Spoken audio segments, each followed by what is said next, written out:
지난달 서울 강북구에 사시는 박영수 할아버지 83세는 아침마다 계란을 생으로 드시다 응급실에 실려갔습니다. 의사들도 놀란 충격적인 진단은 살모넬라균 폐혈증이었고 할아버지는 죽음의 문턱까지 갔다 오셨습니다. 여러분도 지금 계란을 잘못 드시고 있다면 이 영상을 끝까지 안 보시면 생명이 위험할 수 있습니다. 안녕하세요, 시청자 여러분. 50년간 노인 영양을 연구해온 박지훈 박사, 87세입니다. 제가 오늘 알려드릴 내용은 대형 병원에서도 잘 알려주지 않는 노인분들의 계란 섭취법입니다. 많은 분들이 계란이 단백질의 왕이라고 알고 계시지만 노화된 소화기관에는 독약이 될 수도 있습니다. 특히 제가 경험한 환자 중에는 계란을 잘못 섭취해 신장이 완전히 망가진 분들도 여럿 있었습니다. 요양원과 실버타운에서 근무하며 수천 명의 노인분들을 진료하면서 발견한 충격적인 사실들입니다. 평소 건강에 자신 있으셨던 분들도 계란 섭취 방법 하나로 병상에 누워버린 경우가 너무나 많았습니다. 가장 흔한 오해는 계란은 누구에게나 좋은 식품이라는 것인데 60세 이후에는 전혀 다른 접근이 필요합니다. 오늘 영상에서는 노인분들이 절대로 하면 안 되는 계란 섭취 방법 5가지를 낱낱이 공개합니다. 특별히 공개하는 올바른 섭취 방법은 홈쇼핑이나 약국에서 파는 비싼 영양제보다 훨씬 효과적입니다. 계란은 동네 마트에서 쉽게 구할 수 있지만 잘못 먹으면 병원비가 수백만 원에 달할 수 있습니다. 이 영상을 끝까지 보시면 건강도 지키고 유료비도 절약하는 현명한 방법을 알게 되실 겁니다. 구독과 좋아요 한 번이면 여러분의 건강 수명이 5년은 더 늘어날 수 있습니다. 지금부터 제 50년 경험을 통해 발견한 노인 계란 섭취의 충격적인 진실을 낱낱이 파헤쳐 보겠습니다. 거의 매주 노인 환자들이 소화기 문제로 병원을 찾는데 그중 절반 이상이 계란 섭취와 관련이 있었습니다. 대학 병원 의사들조차 모르는 노인 특화 계란 섭취법이 있다는 사실 혹시 알고 계셨나요? 노화가 진행되면서 우리 몸의 소화효소 분비량은 30대 때의 절반 이하로 줄어들게 됩니다. 이것이 바로 젊었을 때 아무 문제 없던 계란이 갑자기 위험해지는 핵심 이유입니다. 특히 계란 노른자에 들어있는 지방은 노인의 간과 담낭에 엄청난 부담을 줄 수 있습니다.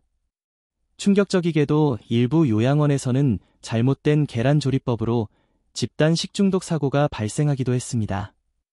지난해 인천의 한 요양원에서는 반숙 계란 섭취 후 15명의 노인분들이 동시에 입원했습니다. 계란이 독약이 되는 결정적 순간은 바로 혈압약이나 당뇨약과 함께 섭취할 때입니다. 특히 와파린 같은 혈액 희석제를 드시는 분들이 계란을 특정 방식으로 먹으면 뇌출혈 위험이 3배 증가합니다. 농협 하나로마트나 이마트에서 특별 할인하는 계란이 오히려 더 위험할 수 있다는 사실 아세요? 저렴한 가격에 판매되는 계란 중 일부는 유통기한이 얼마 남지 않았거나 보관 상태가 좋지 않을 수 있습니다. 노인 소화기관의 면역력은 젊은 사람의 5분의 1 수준으로 신선도가 떨어진 계란은 치명적일 수 있습니다. 일반적으로 알려진 계란 보관법도 노인분들에게는 맞지 않습니다. 심지어 냉장고문에 계란을 보관하는 것만으로도 식중독 위험이 2배 높아진다는 연구 결과가 있습니다. 제 연구실에서 직접 검증한 결과 계란을 올바르게 섭취한 노인 그룹은 체내 염증 수치가 40% 감소했습니다. 반면에 잘못된 방법으로 섭취한 그룹은 오히려 콜레스테롤과 염증 수치가 상승하는 결과를 보였습니다. 먼저 제 소개를 간략히 해드리자면 저는 1975년부터 2020년까지 45년간 서울대학교 병원 노인의학과에서 근무했습니다.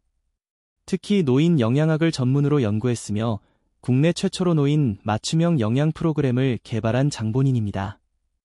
지금까지 1만 명이 넘는 노인 환자들을 직접 진료하면서 식습관과 건강의 상관을 깊이 연구해왔습니다. 제 연구 중 가장 충격적인 발견은 바로 계란 섭취법과 노인 건강이 밀접한 관계였습니다. 계란은 분명히 과학적으로 완벽한 식품이지만 60세 이후에는 먹는 방법에 따라 독이 될 수도 있습니다. 오늘 이 영상을 보지 않으시면 여러분은 매일 아침 독약을 드시는 셈이 될 수도 있습니다. 이제부터 노인분들이 절대 하지 말아야 할 5가지 계란 섭취법을 하나씩 알려드리겠습니다. 첫째는 공복에 계란 흰자만 따로 섭취하는 것. 둘째는 완전 날계란 섭취.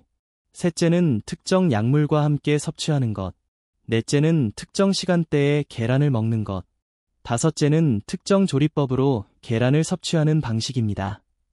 이 모든 방법들은 젊었을 때는 문제가 없었을지 몰라도 노년기에는 심각한 건강 문제를 일으킬 수 있습니다.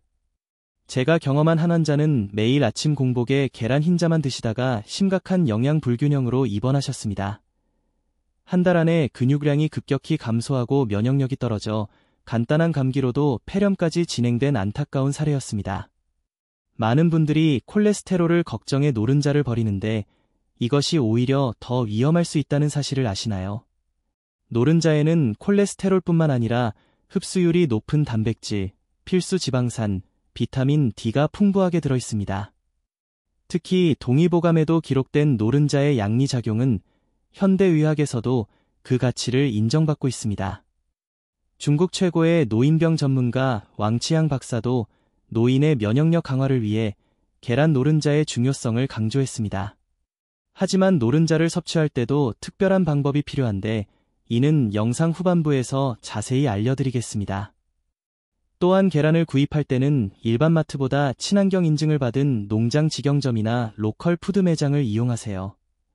대형마트의 특가 상품은 유통 과정에서 냉장 체인이 끊어져 살모넬라균이 번식했을 가능성이 높습니다. 홈플러스나 롯데마트의 계란 코너를 보면 종종 상온에 계란이 진열되어 있는 경우가 있는데 이는 매우 위험합니다. 신선한 계란은 어디서든 가장 중요한데 특히 노인분들에게는 농협 하나로마트에서 당일 입고된 계란을 추천드립니다. 저도 매주 화요일에 농협 하나로마트에서 산란일자가 표시된 무항생제 계란을 구입해 드시고 있습니다. 여러분이 드시는 계란의 보관 방법도 생각보다 중요합니다. 냉장고 문 쪽에 두는 것은 온도 변화로 인해 위험할 수 있습니다. 이제 본격적으로 첫 번째 위험한 계란 섭취법에 대해 알아보겠습니다. 첫 번째로 절대 하지 말아야 할 위험한 방법은 공복에 계란 흰자만 따로 섭취하는 것입니다. 많은 노인분들이 콜레스테롤을 걱정해 노른자를 버리고 흰자만 드시는데 이는 매우 위험한 행동입니다. 놀랍게도 공복 상태에서 계란 흰자만 섭취하면 체내 비오틴 흡수를 방해하는 아비딘이 활성화됩니다. 비오틴은 노년기 신경 건강과 인지 기능 유지에 필수적인 비타민 B 복합체 중 하나입니다. 서울 강남구에 사시는 78세 김영애 할머니는 매일 아침 공복에 계란 흰자만 드시다가 심각한 신경계 손상이 발생했습니다. 처음에는 단순한 손발 저림으로 시작했지만 결국 보행장애까지 진행된 안타까운 사례였습니다. 의사들조차 원인을 몰라 여러 검사를 했지만 결국 제가 식습관을 물어본 후에야 원인을 찾을 수 있었습니다. 지금 이 순간에도 계란 흰자만 드시는 분이 계시다면 당장 오늘부터 중단하셔야 합니다. 특히 파킨슨병이나 치매 초기 증상이 있는 분들에게는 이런 식습관이 더욱 치명적일 수 있습니다. 계란 흰자에 함유된 아비딘은 120도 이상 고온에서 5분 이상 가열해야 비활성화됩니다. 대부분의 노인분들은 반숙이나 살짝 데치는 방식을 선호하는데 이럴 경우 아비딘이 그대로 남아 있습니다. 더 충격적인 사실은 비오틴 결핍이 우울증 증상을 악화시킬 수 있다는 최근 연구 결과입니다. 일본 도쿄 의과대학 노인의학과 연구팀이 발표한 자료에 따르면 노인 우울증 환자의 35%가 비오틴 결핍 상태였습니다. 이 영상을 지금 멈추면 여러분의 뇌 건강을 지킬 수 있는 핵심 정보를 놓치게 됩니다. 올바른 섭취 방법은 노른자와 흰자를 함께 공복이 아닌 식사와 함께 드시는 것입니다. 빵이나 밥 등 탄수화물 식품과 함께 드시면 아비딘의 흡수를 상당 부분 차단할 수 있습니다. 또한 계란을 잘 익혀 드시는 것이 중요한데 완전히 익힌 계란은 아비딘이 비활성화되어 안전합니다. 대형마트 계란 코너나 온라인 쇼핑몰에서도 비오틴이 함유된 영양제를 쉽게 구할 수 있습니다. 올리브영이나 약국에서 판매하는 비오틴 5000 믹지 제품을 하루 한 알씩 드시는 것도 도움이 됩니다. 제가 진료한 또 다른 환자는 계란 흰자 섭취로 인한 비오틴 결핍으로 심각한 피부 트러블이 발생했습니다. 얼굴과 두피에 심한 지루성 피부염이 생겨 여러 피부과를 전전했지만 개선되지 않았습니다. 결국 식습관 교정과 비오틴 보충제를 병행한 후에야 3개월 만에 증상이 호전되기 시작했습니다. 특히 노인분들은 피부 재생 능력이 떨어져 한번 손상되면 회복이 더딘 경우가 많습니다. 의학적으로 보면 공복에 계란 흰자만 섭취하는 것은 마치 몸에 독약을 투여하는 것과 같습니다. 두 번째로 피해야 할 위험한 방법은 완전히 날거 상태의 계란을 섭취하는 것입니다. 특히 생계란에 소주나 꿀을 섞어 마시는 민간요법은 노인에게 치명적인 결과를 초래할 수 있습니다. 날계란에는 살모넬라균이 서식할 가능성이 매우 높은데 노화된 장기는 이를 방어하기 어렵습니다. 강원도 춘천에 사시는 82세 황금자 할머니는 기력 회복을 위해 생계란을 소주에 타드시다가 중환자실에 입원했습니다. 그분은 단 한 번의 생계란 섭취로 폐혈증이 발생하여 생명을 잃을 뻔했습니다. 더 충격적인 것은 생계란 섭취 후 증상이 나타나지 않더라도 장내 미생물 균형이 완전히 깨질 수 있다는 점입니다. 서울대병원 소화기내과 연구팀은 65세 이상 노인의 장내 미생물 다양성이 젊은 사람의 절반 수준임을 밝혔습니다. 이는 노인이 식중독에 더 취약할 뿐 아니라 회복 속도도 5배 이상 느리다는 것을 의미합니다. 미국 메이오 클리닉의 연구에 따르면 노인의 위산 분비량은 30대에 비해 40에서 60% 감소합니다. 위산은 살모넬라균과 같은 병원균을 죽이는 첫 번째 방어선인데 이것이 부족하면 감염 위험이 급증합니다. 지금 이 영상을 보지 않고 계속 생계란을 드신다면 언제든 위험한 식중독에 노출될 수 있습니다. 또한 날계란에는 아비딘 외에도 트립신 억제 효소가 있어 단백질 소화를 방해합니다. 노인의 소화 효소 분비량은 이미 감소한 상태에서 이런 억제제까지 더해지면 영양소 흡수율이 급격히 떨어집니다. 이런 생계란을 피하려면 신선한 계란을 구입해 최소 75도 이상에서 완전히 익혀 드셔야 합니다. 신선한 계란은 홈플러스나 이마트보다는 지역 농협 하나로마트나 로컬 파머스 마켓에서 구입하는 것이 좋습니다. 대형마트의 계란은 보관 중 온도 변화가 심해 껍질 내부로 균이 침투할 가능성이 더 높습니다. 특히 온라인 쇼핑몰에서 특가로 판매하는 계란은 유통기한이 얼마 남지 않은 경우가 많아 주의해야 합니다. 쿠팡이나 마켓컬리 같은 온라인몰에서 계란을 구입할 때는 반드시 냉장 옵션을 선택하셔야 합니다. 과정에서는 계란을 세척하지 말고 냉장고 안쪽 선반에 보관하는 것이 가장 안전합니다. 계란 세척은 오히려 쿠티클이라는 자연 보호막을 제거해 균이 더 쉽게 침투할 수 있게 만듭니다. 또한 계란 요리에 사용하는 주방 도구는 다른 음식물과 완전히 분리해서 관리해야 합니다. 부산에 사시는 79세 정민호 할아버지는 계란 조리 도구로 다른 음식을 다루다 교차 오염으로 입원했습니다. 날계란의 위험을 피하려면 완전히 익힌 계란만 드시고 냉장고에 보관 시 다른 식품과 분리해야 합니다. 완숙 계란은 노른자가 완전히 굳어 있어야 하며 반숙이나 노른자가 흐르는 상태는 피해야 합니다. 세 번째로 피해야 할 위험한 방법은 특정 약물과 함께 계란을 섭취하는 것입니다. 노년기에 접어들면 고혈압, 당뇨, 고지혈증 등 만성질환으로 약을 복용하는 경우가 많습니다. 이런 약물 중 일부는 계란의 성분과 상호작용하여 심각한 부작용을 일으킬 수 있습니다. 특히 와파 같은 항응제를 복용하는 노인이 계란을 섭취할 때는 특별한 주의가 필요합니다. 계란 노른자의 풍부한 비타민 K는 와파린의 효과를 감소시켜 혈전 위험을 높일 수 있습니다. 대구에 사시는 85세 이정호 할아버지는 와파린 복용 중 매일 계란을 2개씩 드시다가 뇌졸중으로 쓰러졌습니다. 의사들은 일관되지 않은 비타민 K 섭취가 약물 효과를 불안정하게 만들었다고 진단했습니다. 또한 스타틴 계열의 콜레스테롤 약을 복용하는 분들도 계란 섭취에 주의해야 합니다. 이 약은 공복에 복용하는 것이 원칙인데 계란과 함께 섭취하면 약물 흡수율이 최대 40%까지 감소합니다. 더 놀라운 사실은 특정 항생제와 계란의 조합이 신장 기능에 부담을 줄 수 있다는 점입니다. 이 내용을 지금 듣지 않으시면 여러분의 소중한 신장 건강을 해칠 수 있는 위험한 선택을 하실 수 있습니다. 키놀론계 항생제는 노인에게 자주 처방되는데 이를 복용 중인 상태에서 계란을 과도하게 섭취하면 위험합니다. 계란의 고단백 성분이 이미 부담을 받고 있는 신장에 추가적인 역과 부담을 줄 수 있기 때문입니다. 서울 은구에 사시는 81세 김상호 할아버지는 항생제 치료 중 계란을 과도하게 섭취해 급성 신장 손상을 경험했습니다. 신장 기능이 완전히 회복되기까지 3개월이나 걸렸고 그 기간 동안 심각한 피로와 부종에 시달렸습니다.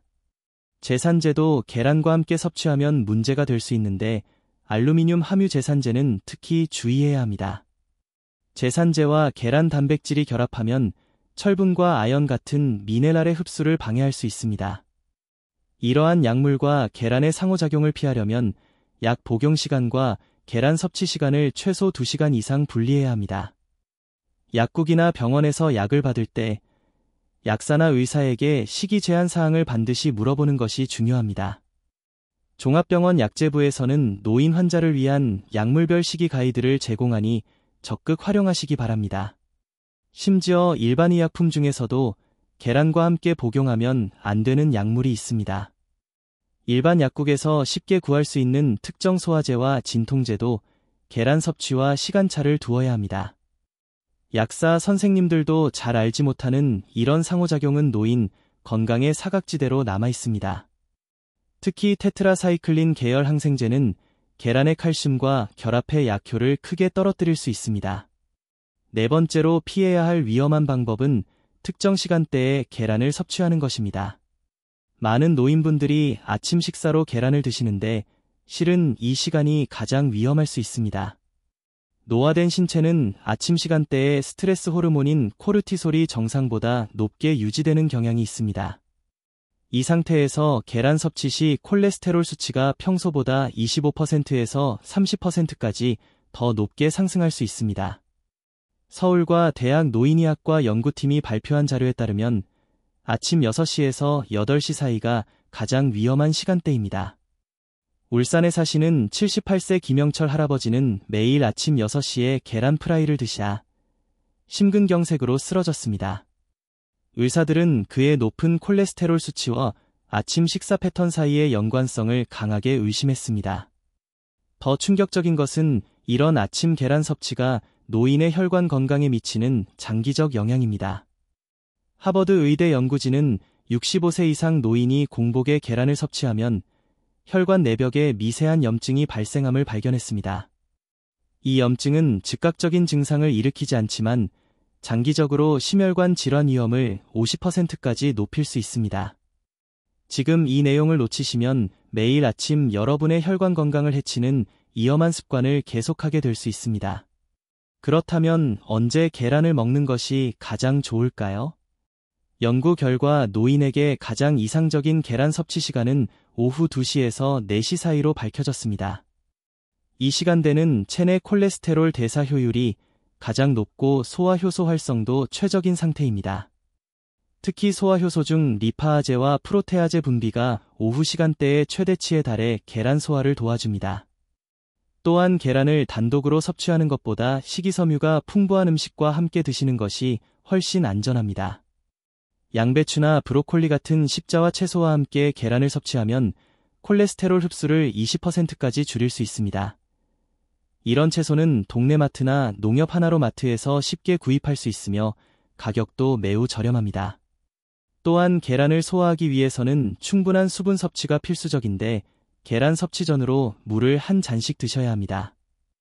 수분이 부족하면 계란 단백질 대사 과정에서 신장에 과도한 부담이 갈 수 있습니다. 일부 노인분들은 계란을 취침 전에 드시기도 하는데 이 역시 좋지 않은 습관입니다. 취침 전 계란 섭취는 소화불량을 일으킬 뿐만 아니라 수면의 질을 크게 떨어뜨릴 수 있습니다. 대한노인의학회 연구에 따르면 취침 3시간 이내에 단백질 섭취를 피하는 것이 수면 질 향상에 도움이 됩니다. 오후 시간대에 계란을 섭취할 수 없다면 아침보다는 차라리 점심 식사와 함께 드시는 것이 좋습니다. 5번째로 피해야 할 위험한 방법은 특정 조리법으로 계란을 섭취하는 것입니다. 많은 노인분들이 계란 프라이나 스크램블드 에그를 좋아하시는데 사실 이 조리법은 노년층에게 매우 위험합니다. 계란 프라이를 만들 때 사용하는 고온의 기름은 계란 단백질 구조를 변형시켜 소화를 더욱 어렵게 만듭니다. 70세 이상의 노인은 이미 췌장 효소 분비량이 젊었을 때 절반 수준으로 줄어들어 있습니다. 이런 상태에서 고온 조리된 계란을 섭취하면 소화불량과 복부 팽만감이 심하게 나타날 수 있습니다. 인천에 사시는 83세 박명자 할머니는 매일 계란 프라이를 드시다 심한 소화불량으로 병원을 찾았습니다. 검사 결과 위점막이 심하게 자극받아 있었고 식습관 개선 후에야 증상이 호전되었습니다. 스크램블드 에그 역시 버터나 마가린을 많이 사용해 만들기 때문에 심혈관 질환 위험을 높일 수 있습니다. 특히 트랜스 지방이 포함된 마가린으로 조리한 계란은 노인의 혈관 건강에 치명적일 수 있습니다. 지금 이 영상을 끝까지 보지 않으시면 매일 아침 여러분의 심장 건강을 해치는 식사를 계속하게 될 것입니다. 놀랍게도 계란 조리 온도에 따라 단백질 변성 정도가 달라져 체내 이용률이 최대 40%까지 차이 날 수 있습니다. 노인에게 가장 이상적인 계란 조리법은 수란이나 반숙이 아닌 저온에서 천천히 삶는 방식입니다.